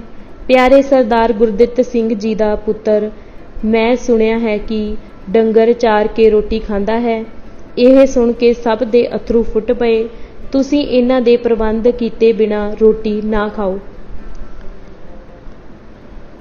ਫਿਰ ਸਰਦਾਰ ਹਰਚੰਦ ਸਿੰਘ ਨੇ ਅਪੀਲ ਕੀਤੀ ਕਿ ਵੱਡਿਆਂ ਦਾ ਅਤੇ ਵੱਡੀਆਂ ਰਕਮਾਂ ਦਾ ਖਿਆਲ ਛੱਡੋ, ਜੋ ਦੇ ਸਕਦੇ ਹੋ ਦਿਓ। ਵੇਖੋ, ਇਹ ਬਲਵੰਤ ਸਿੰਘ ਜੀ ਦਾ ਭੁਜੰਗੀ ਹੈ, ਕੌਮੀ ਸ਼ਹੀਦ ਦਾ ਪੁੱਤਰ ਹੈ, ਜੋ ਫਾਂਸੀ ਲੱਗ ਚੁੱਕਾ ਹੈ। ਵੇਖੋ ਇਸ ਦਾ ਹਾਲ। ਇਸ ਉਪਰੰਤ ਭਾਈ ਪਿਆਰਾ ਸਿੰਘ ਜੀ ਲੰਗੇਰੀ, ਜੋ ਥੋੜ੍ਹੇ ਦਿਨ ਪਹਿਲਾਂ ਹੀ ਜੇਲ੍ਹ ਵਿੱਚੋਂ ਰਿਹਾ ਹੋਏ ਸਨ, ਸਟੇਜ ਉੱਤੇ ਆਏ। ਸਤਿ ਸ਼੍ਰੀ ਅਕਾਲ ਦੇ ਜੈਕਾਰੇ ਬੁਲਾਏ ਗਏ। ਆਪ ਨੇ ਕਿਹਾ, ਖਾਲਸਾ ਜੀ, ਸਮਾਂ ਥੋੜ੍ਹਾ ਹੈ, ਨਹੀਂ ਤਾਂ ਮੈਂ ਦੱਸਾਂ ਅਸਾਂ ਕਨੇਡਾ ਵਾਸੀ ਵੀਰਾਂ ਉੱਤੇ ਕਿਸ ਤਰ੍ਹਾਂ ਝੂਠੇ ਦੂਸ਼ਣ ਥੱਪੇ ਗਏ। ਕਹਿੰਦੇ ਹਨ ਸਾਨੂੰ ਹਰਦਿਆਲ ਨੇ ਭੜਕਾ ਕੇ ਭੇਜਿਆ ਹੈ। ਇਹ ਕੋਰਾ ਝੂਠ ਹੈ। ਜੇ ਮੈਂ ਸਾਰੇ ਹਾਲ ਫੋਲਾਂ ਤਾਂ ਆਪ ਜੀ ਨੂੰ ਪਤਾ ਲੱਗੇ ਕਿਸ ਤਰ੍ਹਾਂ ਸਾਨੂੰ ਕਨੇਡਾ ਵਿੱਚ ਸਤਾਇਆ ਗਿਆ। ਤੀਵੀਆਂ ਤੇ ਬੱਚੇ ਉਥੋਂ ਲੈ ਕੇ ਜਾਣ ਤੋਂ ਰੋਕ ਦਿੱਤਾ ਗਿਆ। ਇਹ ਕਿੱਥੋਂ ਦਾ ਨਿਆਂ ਹੈ? ਅਸੀਂ ਵਲਾਇਤ ਤੱਕ ਤਾਰਾਂ ਤੇ ਮੇਜਰਨਾਮੇ ਭੇਜੇ, ਕਿਸੇ ਨਾ ਸੁਣੀ। ਕਾਮਾਗਾਟਾ ਮਾਰੂ ਦੇ ਭਿਆਨਕ ਕਾਰੇ ਨੇ ਸਾਡੇ ਕਾਲਜੇ ਵਿੰਨ੍ਹ ਦਿੱਤੇ ਅਤੇ ਅਸੀਂ ਉਹ ਦੇਸ਼ ਛੱਡ ਕੇ ਆਪਣੇ ਵਤਨ ਵਾਪਸ ਆ ਗਏ ਕਿ ਦੇਸ਼ ਵਾਸੀਆਂ ਨੂੰ ਕੋਈ ਗੈਰਤ ਦਵਾਈਏ ਤੇ ਜਗਾਈਏ, ਪਰ ਸਾਨੂੰ ਆਉਂਦਿਆਂ ਨੂੰ ਜੇਲ੍ਹਾਂ ਵਿੱਚ ਪਾ ਦਿੱਤਾ ਗਿਆ। ਮਾਸਟਰ ਮੋਤਾ ਜੀ ਨੇ ਸਟੇਜ ਤੇ ਆ ਕੇ ਜੁੱਤੀ ਲਾ ਦਿੱਤੀ ਤੇ ਆਖਿਆ, ਭਾਵੇਂ ਤੁਸੀਂ ਆਖੋ ਕਿ ਮੈਂ ਪਖੰਡ ਕਰਨ ਲੱਗਾ ਹਾਂ, ਪਰ ਮੈਥੋਂ ਹੁਣ ਰਿਹਾ ਨਹੀਂ ਜਾਂਦਾ। ਭਾਈ ਰਣਧੀਰ ਸਿੰਘ ਜੀ ਦੀ ਸਪੁੱਤਰੀ ਦੀ ਚਿੱਠੀ ਮੇਰੇ ਹੱਥ ਵਿੱਚ ਹੈ, ਜੋ ਮੈਂ ਸੁਣਾਵਾਂਗਾ। ਐਤੀ ਮਾਰ ਪਈ ਕੁਰਲਾਣੇ, ਤੈਂ ਕੀ ਦਰਦ ਨਾ ਆਇਆ। ਦੁੱਖ ਇਤਨਾ ਵੱਧ ਗਿਆ ਹੈ ਕਿ ਮੈਂ ਜੁੱਤੀ ਲਾ ਦਿੱਤੀ ਤੇ ਉਦੋਂ ਤੱਕ ਨਹੀਂ ਪਾਵਾਂਗਾ ਜਦ ਤੱਕ ਮੇਰੇ ਭਰਾ ਬਾਹਰ ਨਾ ਆ ਜਾਣਗੇ। ਮੈਂ ਰੋਟੀ ਵੀ ਇੱਕ ਡੰਗ ਖਾਵਾਂਗਾ। ਮੈਂ ਕੱਪੜੇ ਵੀ ਲਾ ਦਿੰਦਾ ਹਾਂ, ਪਰ ਕਹਿੰਦੇ ਹਨ ਉਹ ਸਿੱਖੀ ਦੇ ਉਲਟ ਹੈ। ਭਾਈ ਰਣਧੀਰ ਸਿੰਘ ਜੀ ਕੇਵਲ ਮਾਲਵੇ ਦਾ ਸ਼ੇਰ ਹੀ ਨਹੀਂ ਸੀ, ਪੰਜਾਬ ਅਤੇ ਹਿੰਦ ਦਾ ਹੀ ਵੀਰ ਨਹੀਂ ਸੀ। ਉਹ ਅਸੂਲ ਉੱਤੇ ਜਾਨ ਦੇਣ ਵਾਲਾ ਸ਼ੇਰ ਬੱਬਰ ਸੀ। ਉਹਨਾਂ ਦੀ ਸਿੰਘਣੀ ਤੇ ਬੜੇ ਕਸ਼ਟ ਆਏ, ਪਰ ਉਹਨਾਂ ਆਖਿਆ ਕਿ ਭਾਈ ਸਾਹਿਬ ਦੀ ਗੈਰਤ ਉਹਨਾਂ ਨੂੰ ਪ੍ਰਗਟ ਕਰਨ ਦੀ ਆਗਿਆ ਨਹੀਂ ਦਿੰਦੀ। ਪਰ ਹੁਣ ਹੱਦ ਹੋ ਗਈ ਹੈ। ਰੱਬਾ, ਤੂੰ ਅੰਗਰੇਜ਼ੀ ਕਾਨੂੰਨ ਕੈਸਾ ਬਣਾ ਦਿੱਤਾ, ਜਿਸ ਵਿੱਚ ਅਸੀਂ ਤੇਰੇ ਅੰਮ੍ਰਿਤ ਦੀ ਸ਼ਕਤੀ ਵੀ ਨਹੀਂ ਵਿਖਾ ਸਕਦੇ। ਹੋਰ ਕੀ ਦੱਸਾਂ। ਭਾਈ ਕਰਤਾਰ ਸਿੰਘ ਅਤੇ ਰੂੜ ਸਿੰਘ ਨੂੰ ਜੇਲ੍ਹ ਵਿੱਚ ਇਸ ਵਾਸਤੇ ਬੈਂਤ ਮਾਰ ਕੇ ਮਾਰ ਦਿੱਤਾ ਗਿਆ ਕਿ ਉਹ ਬਹੁਤੀ ਬਾਣੀ ਪੜ੍ਹਦੇ ਅਤੇ ਨਾਮ ਜਪਦੇ ਸਨ। ਹਜ਼ਾਰੀ ਬਾਗ ਤੋਂ ਛੁੱਟੇ ਹੋਏ 6 ਕੈਦੀ ਰਾਹ ਵਿੱਚ ਹੀ ਮਾਰੇ ਗਏ, ਕਮਜ਼ੋਰੀ ਤੇ ਉੱਤੇ ਕੱਪੜਾ ਨਾ ਮਿਲਣ ਕਰਕੇ। ਜੇ ਉਹ ਜੇਲ੍ਹਾਂ ਵਿੱਚ ਹਨ ਤਾਂ ਸਾਡਾ ਬਾਹਰ ਰਹਿਣਾ ਧਰਮ ਨਹੀਂ। ਗੁਰਮਤਾ ਸਤਿ ਸ਼੍ਰੀ ਅਕਾਲ ਦੇ ਜੈਕਾਰੇ ਨਾਲ ਪਾਸ ਹੋਇਆ। ਰੁਪਇਆ ਮੀਂਹ ਵਾਂਗ ਵਰਨਾ ਸ਼ੁਰੂ ਹੋ ਗਿਆ। ਉਪਰੰਤ ਗੰਗਾ ਸਿੰਘ ਉਪਦੇਸ਼ਕ ਨੇ ਆਖਿਆ ਕਿ ਮੈਂ ਵੀ ਆਪਣੇ ਆਪ ਨੂੰ ਇਸ ਮੈਦਾਨ ਵਿੱਚ ਉਤਾਰਦਾ ਹਾਂ ਅਤੇ ਹਰ ਸਾਲ ਪੂਰਾ 1 ਮਹੀਨਾ ਸੇਵਾ ਕਰਿਆ ਕਰਾਂਗਾ। ਸੰਤੋਖ ਸਿੰਘ ਵਿਦਿਆਰਥੀ ਨੇ ਮੈਡੀਕਲ ਕਾਲਜ ਵਿੱਚੋਂ ਪੜ੍ਹਨਾ ਛੱਡ ਕੇ ਆਪਣੀ ਸੇਵਾ ਸਿੱਖ ਲੀਗ ਦੇ ਹਵਾਲੇ ਕੀਤੀ। ਦੇਸ਼ ਭਗਤਾਂ ਦੇ ਪਰਿਵਾਰਾਂ ਦੀ ਸਾਰ ਲੈਣ ਦਾ ਉਪਰਾਲਾ। ਦੇਸ਼ ਭਗਤ ਪਰਿਵਾਰ ਸਹਾਇਕ ਕਮੇਟੀ ਦੇ ਪ੍ਰਧਾਨ ਬਾਬਾ ਵਿਸਾਖਾ ਸਿੰਘ ਜੀ ਵੱਲੋਂ ਪਿੰਡ-ਪਿੰਡ ਤੇ ਸ਼ਹਿਰ ਵਿੱਚ ਦੂਰ ਦਰਾਡਿਆਂ ਥਾਵਾਂ ਤੇ ਜਾ ਕੇ ਲੋਕਾਂ ਅੱਗੇ ਝੋਲੀ ਅੱਡ ਕੇ ਇਹਨਾਂ ਦੁਖੀ ਪਰਿਵਾਰਾਂ ਲਈ ਮਾਇਆ ਇਕੱਠੀ ਕਰਨੀ ਸ਼ੁਰੂ ਕਰ ਦਿੱਤੀ। ਇਸ ਉਪਰੰਤ 1926 ਵਿੱਚ ਗਦਰੀ ਬਾਬਿਆਂ ਅਤੇ ਅਕਾਲੀਆਂ ਵੱਲੋਂ ਫੰਡ ਇਕੱਠਾ ਕਰਨ ਲਈ ਹੇਠ ਦਿੱਤੀ ਸਾਂਝੀ ਅਪੀਲ ਕੀਤੀ ਗਈ। ਦੇਸ਼ ਭਗਤਾਂ ਦੇ ਦੁਖੀ ਪਰਿਵਾਰਾਂ ਦੀ ਸਾਰ ਲਓ। ਕਿਸੇ ਕੌਮ ਜਾਂ ਮੁਲਕ ਦਾ ਸਭ ਤੋਂ ਪਵਿੱਤਰ ਫਰਜ਼ ਆਪਣੇ ਸ਼ਹੀਦਾਂ ਦੇ ਪਰਿਵਾਰਾਂ ਦੀ ਪਾਲਣਾ ਕਰਨਾ ਹੈ। ਇਸੇ ਮੰਤਵ ਨੂੰ ਮੁੱਖ ਰੱਖਦੇ ਹੋਏ 1920 ਦੇ ਸਿੱਖ ਲੀਗ ਦੇ ਇਜਲਾਸ ਵਿੱਚ ਦੇਸ਼ ਭਗਤ ਪਰਿਵਾਰ ਸਹਾਇਕ ਕਮੇਟੀ ਬਣਾਈ ਗਈ ਸੀ। ਇਸ ਕਮੇਟੀ ਦੇ ਯਥਾਸ਼ਕਤ ਦੁਖੀ ਪਰਿਵਾਰਾਂ ਦਾ ਦੁੱਖ ਵੰਡਾਇਆ ਤੇ ਯਤੀਮ ਬੱਚਿਆਂ ਦੀ ਪਾਲਣਾ ਕੀਤੀ। ਇਸ ਵੇਲੇ ਇਸ ਫੰਡ ਵਿੱਚ ਮਾਇਆ ਦੀ ਥੋੜ ਪ੍ਰਤੀਤ ਹੋ ਰਹੀ ਹੈ ਤੇ ਲੋੜਵੰਦਾਂ ਦੀ ਗਿਣਤੀ ਬਹੁਤ ਵੱਧ ਗਈ ਹੈ। ਇਸ ਲਈ ਅਸੀਂ ਸਭ ਦੇਸ਼ ਹਿਤੈਸ਼ੀਆਂ ਅੱਗੇ ਅਪੀਲ ਕਰਦੇ ਹਾਂ ਕਿ ਉਹ ਇਸ ਪਵਿੱਤਰ ਫੰਡ ਵਿੱਚ ਤਰੋ-ਤਰੀ ਗੱਫੇ ਦੇ ਕੇ ਆਪਣੀ ਮਾਇਆ ਦਾ ਚੰਗਾ ਇਸਤੇਮਾਲ ਕਰਨ। ਸੰਗਤਾਂ ਨੂੰ ਇਹ ਸੁਣ ਕੇ ਵੱਡੀ ਖੁਸ਼ੀ ਹੋਵੇਗੀ ਕਿ ਇਸ ਸ਼ੁਭ ਕੰਮ ਨੂੰ ਸਿਰੇ ਚਾੜ੍ਹਨ ਲਈ ਬਾਬਾ ਵਿਸਾਖਾ ਸਿੰਘ ਜੀ ਅਮਰੀਕਾ ਵਾਲਿਆਂ ਨੇ ਆਪਣਾ ਸਾਰਾ ਸਮਾਂ ਇਸ ਕੰਮ ਲਈ ਦੇਣ ਦਾ ਪ੍ਰਣ ਧਾਰਿਆ ਹੈ। ਆਪਣੇ ਹੋਰ ਸਾਥੀਆਂ ਸਮੇਤ ਥਾਂ-ਥਾਂ ਪੁੱਜ ਕੇ ਬਾਬਾ ਜੀ ਇਸ ਫੰਡ ਲਈ ਮਾਇਆ ਇਕੱਤਰਤ ਕਰਨਗੇ। ਸਾਨੂੰ ਨਿਸ਼ਚਾ ਹੈ ਕਿ ਬਾਕੀ ਸਭ ਦੇਸ਼ ਵਾਸੀ ਇਸ ਫੰਡ ਵਿੱਚ ਖੁੱਲ੍ਹੇ ਗੱਫੇ ਦੇ ਕੇ ਬਾਬਾ ਜੀ ਦਾ ਹੌਸਲਾ ਵਧਾਉਣਗੇ। ਅਸੀਂ ਹਾਂ ਦੇਸ਼ ਦੇ ਸੇਵਕ। ਅਮਰ ਸਿੰਘ ਝਬਾਲ, ਭਾਈ Santokh Singh American, Mangal Singh BA editor Akali, Karam Singh Cheema American, Tara Singh ਮੀਤ ਪ੍ਰਧਾਨ central board, Sajjan Singh Canadian, ਭਾਗ ਸਿੰਘ, ਬਾਬਾ ਤਾਰਾ ਸਿੰਘ ਬੇਦੀ, ਗੁਰਬਚਨ ਸਿੰਘ, ਗੋਪਾਲ ਸਿੰਘ ਕੌਮੀ, ਗਿਆਨੀ ਹੀਰਾ ਸਿੰਘ ਦਰਦ, ਮਾਸਟਰ ਸੋਹਣ ਸਿੰਘ ਜੋਸ਼, ਬੂਟਾ ਸਿੰਘ ਵਕੀਲ ਸ਼ੇਖੂਪੁਰਾ, ਸਰਮੁਖ ਸਿੰਘ ਝਵਾਲ, ਦਾਨ ਸਿੰਘ ਵਿਸ਼ੋਈਆ, ਹਰਚੰਦ ਸਿੰਘ ਲਾਇਲਪੁਰ, ਸਰਦੂਲ ਸਿੰਘ ਕਵੀਸ਼ਰ, ਪ੍ਰੋਫੈਸਰ ਨਿਰੰਜਨ ਸਿੰਘ ਜੀ, ਬਾਬਾ ਗੁਰਦਿੱਤ ਸਿੰਘ, ਭਾਗ ਸਿੰਘ ਕੈਨੇਡੀਅਨ, ਕਰਤਾਰ ਸਿੰਘ ਅਮਰੀਕਨ, ਲਤਾਲਾ, ਬਾਬਾ ਵਿਸਾਖਾ ਸਿੰਘ, ਭਗਵਾਨ ਸਿੰਘ ਜਥੇਦਾਰ, ਕੈਨੇਡੀਅਨ ਜਥਾ। ਬਾਬਾ ਜੀ ਹੋਰਾਂ ਦੀ ਅਪੀਲ ਤੇ ਵਿਦੇਸ਼ਾਂ ਵਿੱਚ ਵਸਦੇ ਸਿੱਖਾਂ ਕੋਲੋਂ ਵੀ ਰਜਵੀਂ ਸਹਾਇਤਾ ਆਉਣ ਲੱਗ ਪਈ ਅਤੇ ਬਾਬਾ ਜੀ ਵੱਲੋਂ ਇਹ ਸਹਾਇਤਾ ਲੋੜ ਅਨੁਸਾਰ ਦੁਖੀ ਪਰਿਵਾਰਾਂ ਕੋਲ ਪਹੁੰਚਾਉਣੀ ਸ਼ੁਰੂ ਕਰ ਦਿੱਤੀ ਗਈ। ਬਾਬਾ ਜੀ ਨਾਲ ਅਕਾਲੀ ਲੀਡਰ ਸਰਦਾਰ ਗੁਰਮੁਖ ਸਿੰਘ ਤੇ ਜਥੇਦਾਰ ਤੇਜਾ ਸਿੰਘ ਸਮੁੰਦਰੀ ਆਦਿ ਵੀ ਜੁੜ ਗਏ ਸਨ। ਕਿਰਤੀ ਗਰੁੱਪ ਦੇ ਭਾਈ ਸੰਤੋਖ ਸਿੰਘ ਜੀ, ਭਾਈ ਈਸ਼ਰ ਸਿੰਘ ਮਰਹਾਣਾ ਤੇ ਇੰਦਰ ਸਿੰਘ ਸੁਰ ਸਿੰਘ ਵੀ ਬਾਬਾ ਜੀ ਨਾਲ ਇਸ ਕਾਰਜ ਵਿੱਚ ਸਰਗਰਮ ਸਨ। ਬਾਬਾ ਜੀ ਵੱਲੋਂ ਦੇਸ਼ ਦਾ ਦੌਰਾ ਕਰਕੇ ਵੱਖ-ਵੱਖ ਜੇਲ੍ਹਾਂ ਵਿੱਚ ਡੱਕੇ ਗਏ ਗਦਰੀ ਬਾਬਿਆਂ ਨਾਲ ਮੁਲਾਕਾਤਾਂ ਕਰਨ ਦਾ ਸਿਲਸਿਲਾ ਆਰੰਭ ਕੀਤਾ ਗਿਆ। ਉਹਨਾਂ ਦੱਖਣ ਦੀਆਂ ਜੇਲ੍ਹਾਂ ਵਿੱਚ ਜਾ ਕੇ ਗਦਰੀ ਸਾਥੀਆਂ ਨਾਲ ਮੁਲਾਕਾਤਾਂ ਕੀਤੀਆਂ। ਭੰਡਾਰਾ ਜੇਲ੍ਹ ਵਿੱਚ ਜਾ ਕੇ ਉਹ ਆਪਣੇ ਪੁਰਾਣੇ ਸਾਥੀ ਬਾਬਾ ਜਵਾਲਾ ਸਿੰਘ ਨੂੰ ਮਿਲੇ, ਜੋ 1.5 ਸਾਲ ਤੋਂ ਲਗਾਤਾਰ ਸੁੱਕੀ ਖੁਰਾਕ ਤੇ ਗੁਜ਼ਾਰਾ ਕਰਦੇ ਆ ਰਹੇ ਸਨ। ਮਹਾਰਾਸ਼ਟਰ ਦੀ ਯਰਵਦਾ ਜੇਲ੍ਹ ਵਿੱਚ ਗਦਰ ਪਾਰਟੀ ਦੇ ਪ੍ਰਧਾਨ ਬਾਬਾ ਸੋਹਣ ਸਿੰਘ ਭਕਨਾ, ਬਾਬਾ ਕੇਸਰ ਸਿੰਘ ਠੱਠਗੜ੍ਹ ਤੇ ਭਾਈ ਹਰੀ ਸਿੰਘ ਕੱਕੜ ਵੱਲੋਂ ਸਿੱਖ ਕਕਾਰਾਂ, ਕਛਹਿਰਿਆਂ ਅਤੇ ਦਸਤਾਰਾਂ ਦੀ ਪ੍ਰਾਪਤੀ ਲਈ ਭੁੱਖ ਹੜਤਾਲ ਕੀਤੀ ਹੋਈ ਸੀ। ਬਾਬਾ ਵਿਸਾਖਾ ਸਿੰਘ ਜੀ ਨੇ 8 ਸਤੰਬਰ 1925 ਨੂੰ ਇਹਨਾਂ ਸਾਥੀਆਂ ਨਾਲ ਮੁਲਾਕਾਤ ਕੀਤੀ। ਗਦਰੀ ਕੈਦੀਆਂ ਨੇ ਦੁੱਖ ਸੁੱਖ ਫੋਲੇ ਤੇ ਸੁਨੇਹੇ ਦਿੱਤੇ। ਬਾਬਾ ਵਿਸਾਖਾ ਸਿੰਘ ਹੁਰਾਂ ਨੇ ਜੇਲ੍ਹ ਅੰਦਰਲੇ ਸਾਥੀਆਂ ਨੂੰ ਅਕਾਲੀ ਲਹਿਰ ਵਿੱਚ ਸਿੰਘਾਂ ਦੀਆਂ ਕੀਤੀਆਂ ਕੁਰਬਾਨੀਆਂ ਦੇ ਹਾਲ ਵੇਰਵੇ ਨਾਲ ਸੁਣਾਏ। ਦੇਸ਼ ਭਗਤ ਕੈਦੀ ਪੰਥ ਦੀਆਂ ਕੁਰਬਾਨੀਆਂ ਸੁਣ ਕੇ ਗਦਗਦ ਹੋ ਗਏ। ਬਾਬਾ ਸੋਹਣ ਸਿੰਘ ਭਕਨਾ ਦੇ ਮੂੰਹੋਂ ਸੁਭਾਵਕ ਹੀ ਨਿਕਲ ਗਿਆ, ਅਸੀਂ ਕਿੱਡੇ ਅਭਾਗੇ ਹਾਂ, ਇਸ ਮੌਕੇ ਤੇ ਪੰਥ ਤੇ ਦੇਸ਼ ਦੇ ਕੰਮ ਨਹੀਂ ਆ ਸਕੇ। ਬਾਬਾ ਵਿਸਾਖਾ ਜੀ ਵੱਲੋਂ 1929 ਵਿੱਚ ਜਬਲਪੁਰ ਜੇਲ੍ਹ ਵਿੱਚ ਜਾ ਕੇ ਬਾਬਾ ਨਿਧਾਨ ਸਿੰਘ ਚੁੱਗਾ ਨਾਲ ਮੁਲਾਕਾਤ ਕੀਤੀ ਗਈ ਤੇ ਨਾਗਪੁਰ ਜੇਲ੍ਹ ਵਿੱਚ ਜਾ ਕੇ ਸੰਤ ਰਣਧੀਰ ਸਿੰਘ ਜੀ ਨਾਲ ਮੁਲਾਕਾਤ ਕਰਨ ਦਾ ਯਤਨ ਕੀਤਾ ਗਿਆ, ਪਰ ਜੇਲ੍ਹ ਵਾਲਿਆਂ ਦੀ ਹਠਕ ਧਰਮੀ ਕਾਰਨ ਇਹ ਮੁਲਾਕਾਤ ਨਾ ਹੋ ਸਕੀ। ਬਾਬਾ ਜੀ ਵੱਖ-ਵੱਖ ਜੇਲ੍ਹਾਂ ਵਿੱਚ ਇਹਨਾਂ ਗਦਰੀਆਂ ਨਾਲ ਮੁਲਾਕਾਤਾਂ ਕਰਕੇ ਪੰਜਾਬ ਪਹੁੰਚੇ। ਗਦਰੀ ਬਾਬੇ ਜਦੋਂ ਸਜ਼ਾਵਾਂ ਕੱਟ ਕੇ ਜੇਲ੍ਹਾਂ 'ਚੋਂ ਬਾਹਰ ਆਉਣੇ ਸ਼ੁਰੂ ਹੋ ਗਏ ਤਾਂ ਹਰ ਇੱਕ ਨੂੰ ਸ਼੍ਰੋਮਣੀ ਅਕਾਲੀ ਦਲ ਅਤੇ ਸ਼੍ਰੋਮਣੀ ਗੁਰਦੁਆਰਾ ਪ੍ਰਬੰਧਕ ਕਮੇਟੀ ਨੇ ਪੂਰਨ ਸਤਿਕਾਰ ਸਾਹਿਤ ਸਨਮਾਨਿਤ ਕੀਤਾ। ਸ਼੍ਰੀ ਅਕਾਲ ਤਖਤ ਸਾਹਿਬ ਨੇ ਸਾਰੇ ਪ੍ਰਮੁੱਖ ਗਦਰੀ ਆਗੂਆਂ ਜਿਵੇਂ ਬਾਬਾ ਸੋਹਣ ਸਿੰਘ ਭਕਨਾ, ਬਾਬਾ ਵਿਸਾਖਾ ਸਿੰਘ, ਬਾਬਾ ਜਵਾਲਾ ਸਿੰਘ, ਭਾਈ ਸਾਹਿਬ ਭਾਈ ਰਣਧੀਰ ਸਿੰਘ ਆਦਿ ਨੂੰ ਆਪ ਸਨਮਾਨਿਤ ਕੀਤਾ।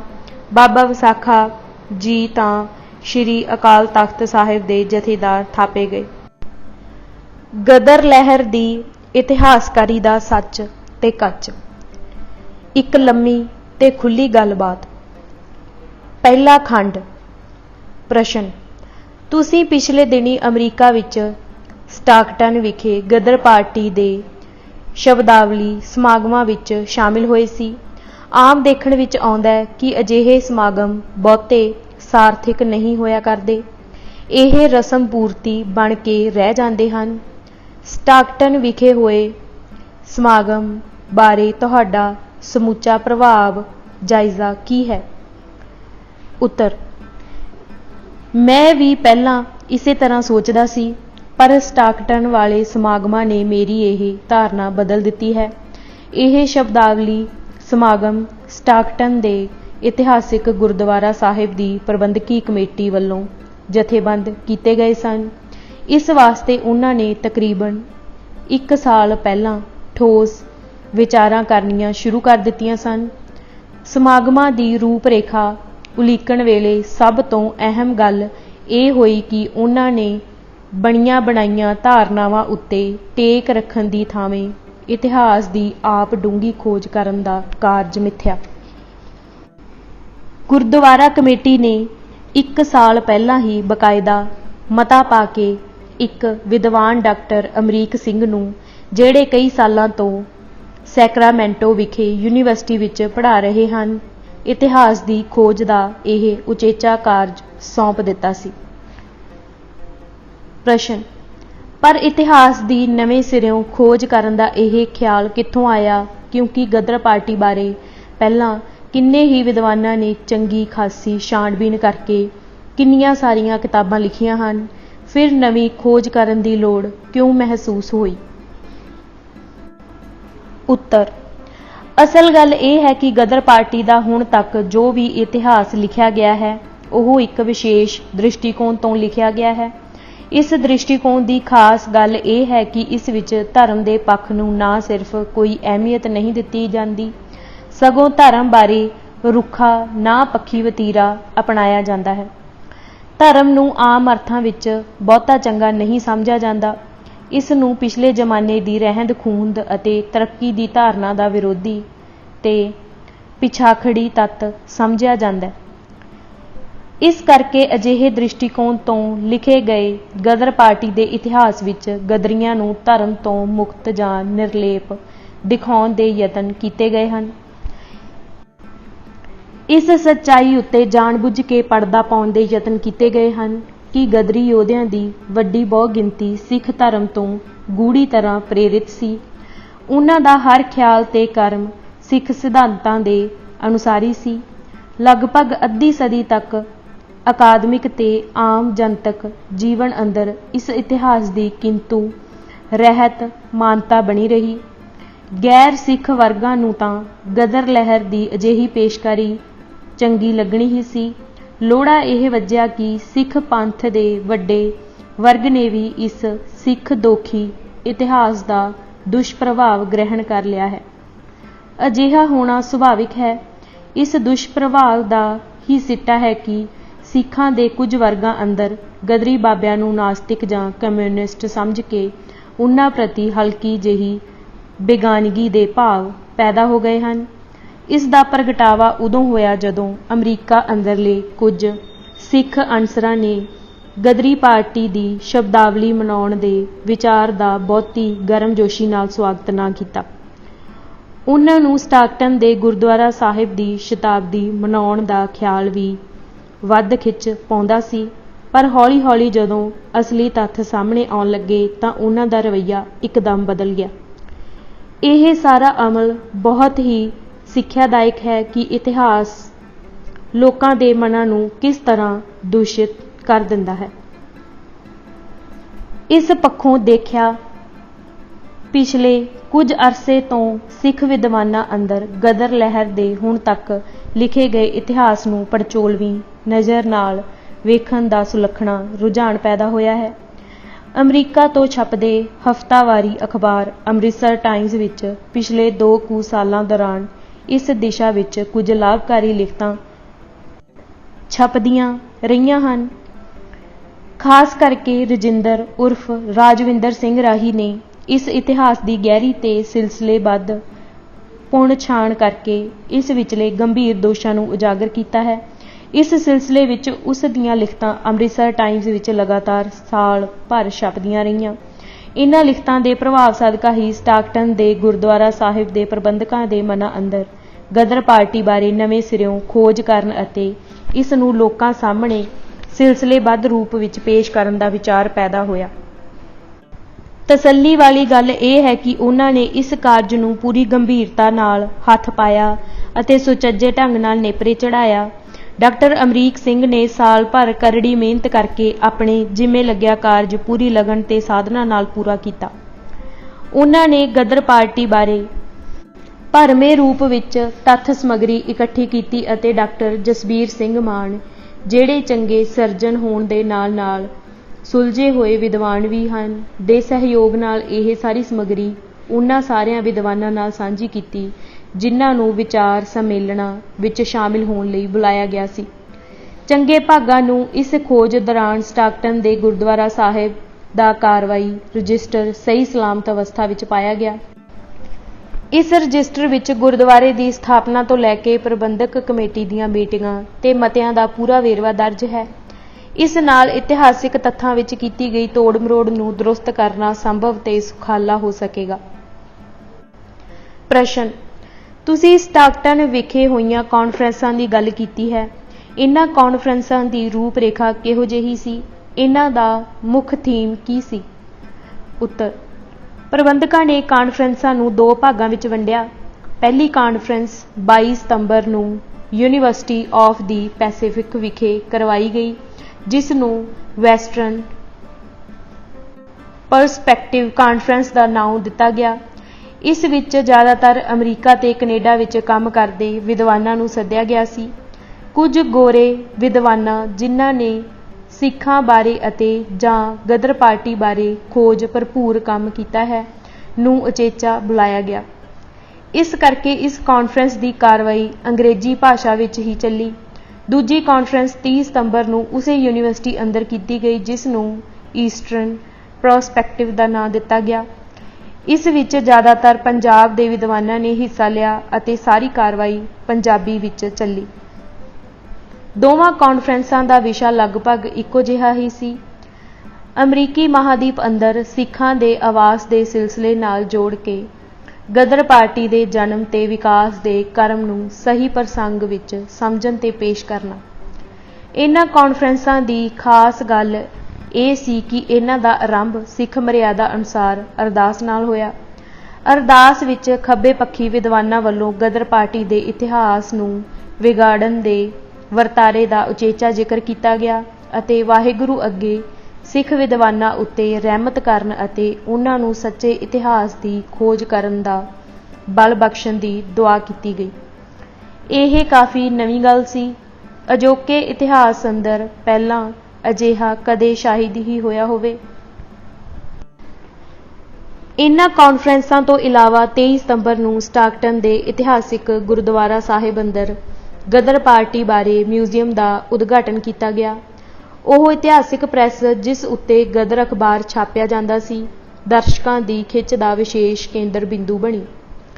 ਅਖੀਰ ਵਿੱਚ 13 ਤੇ 14 ਅਕਤੂਬਰ ਨੂੰ ਸ਼ਤਾਬਦੀ ਸਮਾਗਮਾਂ ਦੇ ਸਮਾਪਤੀ ਸਮਾਰੋਹ ਹੋਏ।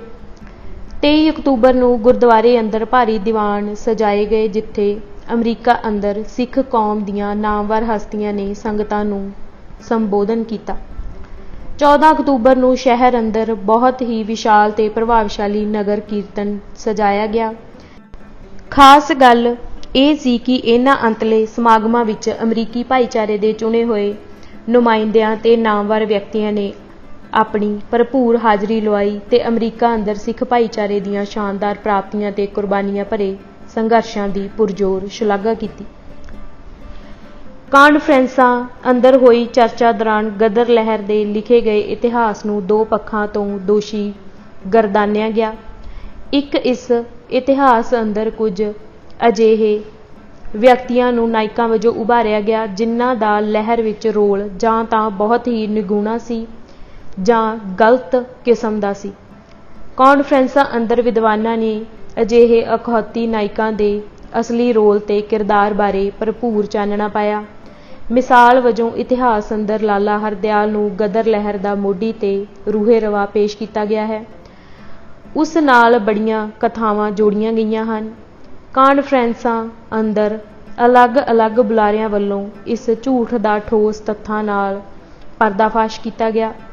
ਇਸੇ ਤਰ੍ਹਾਂ ਜੀ.ਡੀ. ਕੁਮਾਰ, ਭਾਈ ਪਰਮਾਨੰਦ, ਲਾਲਾ ਠਾਕਰਦਾਸ, ਤਾਰਕਨਾਥ ਆਦਿ ਵਿਅਕਤੀਆਂ ਇਤਿਹਾਸ ਅੰਦਰ ਜਿਨ੍ਹਾਂ ਦੇ ਰੋਲ ਨੂੰ ਬੇਹੱਦ ਵਧਾ ਚੜ੍ਹਾ ਕੇ ਪੇਸ਼ ਕੀਤਾ ਗਿਆ ਹੈ ਬਾਰੇ ਵੀ ਅਸਲੀ ਤਸਵੀਰ ਪ੍ਰਗਟ ਕੀਤੀ ਗਈ। ਦੂਜੀ, ਇਸ ਨਾਲੋਂ ਵੱਧ ਅਹਿਮ ਗੱਲ, ਠੋਸ ਤੱਥਾਂ ਤੇ ਨਿੱਘਰ ਦਲੀਲਾਂ ਨਾਲ ਇਹ ਸਾਬਿਤ ਕੀਤਾ ਗਿਆ ਕਿ ਗਦਰ ਲਹਿਰ ਮੂਲ ਰੂਪ ਵਿੱਚ ਸਿੱਖ ਧਰਮ ਤੇ ਵਿਰਸੇ ਤੋਂ ਪ੍ਰੇਰਿਤ ਸੀ। ਇਸ ਗੱਲ ਉੱਤੇ ਭਾਰੀ ਰੋਸ ਜਤਾਇਆ ਗਿਆ ਕਿ ਇਤਿਹਾਸ ਅੰਦਰ ਇਸ ਹਕੀਕਤ ਨੂੰ ਮੰਨਣ ਤੋਂ ਲਗਭਗ ਸਮੂਹਿਕ ਤੌਰ ਤੇ ਇਨਕਾਰ ਕੀਤਾ ਗਿਆ ਹੈ। ਪ੍ਰਸ਼ਨ, ਤੁਹਾਡੇ ਮੁਤਾਬਕ ਅਜਿਹਾ ਕਿਉਂ ਹੋਇਆ? ਕੀ ਇਹ ਇਤਫਾਕੀਆ ਹੀ ਹੋ ਗਿਆ ਜਾਂ ਇਸ ਦੇ ਕੋਈ ਠੋਸ ਕਾਰਨ ਹਨ? ਉੱਤਰ, ਨਹੀਂ, ਇਹ ਬੌਧਿਕ ਅਨਾਚਾਰ ਇਤਫਾਕੀਆ ਨਹੀਂ ਹੋਇਆ। ਇਸ ਦੇ ਕਾਰਨ ਬੜੇ ਠੋਸ ਤੇ ਸਪਸ਼ਟ ਹਨ। ਕੁਝ ਕਾਰਨ ਸਾਂਝੇ ਹਨ ਜਿਨ੍ਹਾਂ ਦਾ ਅਸਰ ਵੱਧ ਜਾਂ ਘੱਟ ਮਾਤਰਾ ਵਿੱਚ ਲਗਭਗ ਸਾਰੇ ਹੀ ਲੇਖਕਾਂ 'ਚ ਦੇਖਿਆ ਜਾ ਸਕਦਾ ਹੈ। ਕੁਝ ਕਾਰਨ ਵਿਅਕਤੀ ਵਿਸ਼ੇਸ਼ ਮੰਨੇ ਜਾ ਸਕਦੇ ਹਨ ਜਿਨ੍ਹਾਂ ਦਾ ਸੰਬੰਧ ਵਿਸ਼ੇਸ਼ ਲੇਖਕ ਦੇ ਨਜ਼ਰੀਏ ਤੇ ਮਾਨਸਿਕ ਝੁਕਾਵਾਂ ਨਾਲ ਜੁੜਿਆ ਹੋਇਆ ਹੈ।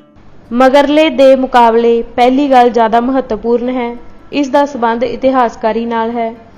ਇਹ ਵੱਡਾ ਸਿਧਾਂਤਕ ਮਸਲਾ ਹੈ, ਇਸ ਕਰਕੇ ਇਸ ਬਾਰੇ ਥੋੜ੍ਹਾ ਵਿਸਥਾਰ ਵਿੱਚ ਗੱਲ ਕਰਨ ਦੀ ਲੋੜ ਹੈ।